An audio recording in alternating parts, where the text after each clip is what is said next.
भारत में आपका स्वागत, वंदन, अभिनंदन। स्वस्थ रहें, मस्त रहें, व्यस्त रहें। नमस्कार। गोस्वामी तुलसीदास जी के द्वारा रचित रामचरितमानस के पंचम सोपान सुंदर कांड के 16वें नंबर की चौपाई, कितनी प्यारी चौपाई है। तुलसीदास जी लिखते हैं, जो जन भरे त्यहि बदनु पसारा, कपितानु कीन है दुगुन बेस्तारा। जो जन भरे त्यहि। यह संवाद कब का है कि जब हनुमान जी महाराज माँ जानकी जी का पता करने के लिए समुद्र के ऊपर आकाश मार्ग से मस्त होकर के जा रहे थे, तो रास्ते में सबसे पहले मैनाक पर्वत, फिर उसके बाद जब आगे बढ़ते हैं तो सुरसा मिलती है। सुरसा कौन है? वह सर्पों की माँ है, मतलब सर्प के जैसे दिखती थी।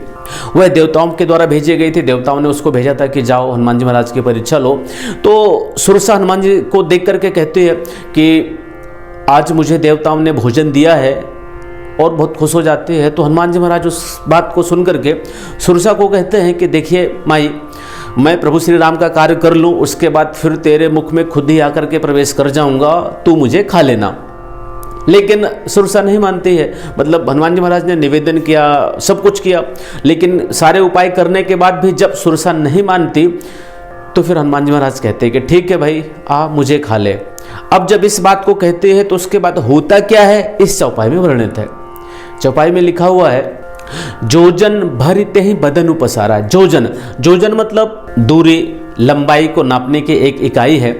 तो जोजन यह 4 कोस के बराबर होता है, जिसको हम 8 मील भी कह सकते हैं। और यदि हम आजकल के मापक में देखें, जो हम आजकल दूरी को, लंबाई को मीटर, किलोमीटर के द्वारा नापते हैं, तो एक जोजन जो होता है वह 12.5 किलोमीटर से ज़्यादा, मतलब 12.8 किलोमीटर के समथिंग होता है।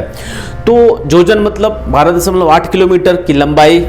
भरी, भरी मतलब उसके बराबर। त्यहि मतलब उसने, उसने मतलब सुरसा ने। बदनु, बदनु मतलब मुख।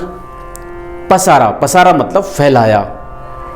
तो सुरसा क्या करती है कि उसने अपना मुंह जो है 12.5 किलोमीटर से ज्यादा की लंबाई को फैला लिया। तो फिर हनुमान जी महाराज क्या करते हैं, आगे लिखा है चौपाई में, कपि तनु कीन दुगुन विस्तारा।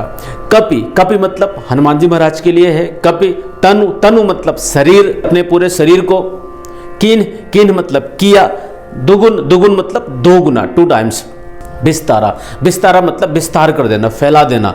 तो जब सुरसा ने 12.5 किलोमीटर के लगभग का अपना मुख फैलाया, तो हनुमान जी महाराज ने उससे 2 गुना, 2 गुना मतलब 25.5 किलोमीटर के लगभग उन्होंने अपना शरीर को फैला लिया।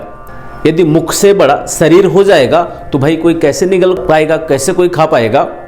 तो देखिए, यह चौपाई हमें क्या सिखा रही है कि यदि हमारे पास किसी कार्य को करते समय कोई समस्या आती है, यदि समस्या छोटी है तो हमें इससे 2 गुना उपाय सोचना है। यदि प्रॉब्लम्स इतना है तो हमें इससे 2 गुना उपाय सोचना है, उससे पीछे नहीं हटना है, तभी हम अपने कार्य में सफल हो सकते हैं। तो जब हनुमान जी महाराज ने 2 गुना शरीर कर लिया उसके मुख से, सुरसा के मुख से, तो फिर उसके बाद होता क्या है, अगली चौपाई में लिखा हुआ है और अगली चौपाई में हम देखेंगे। जय हिंद।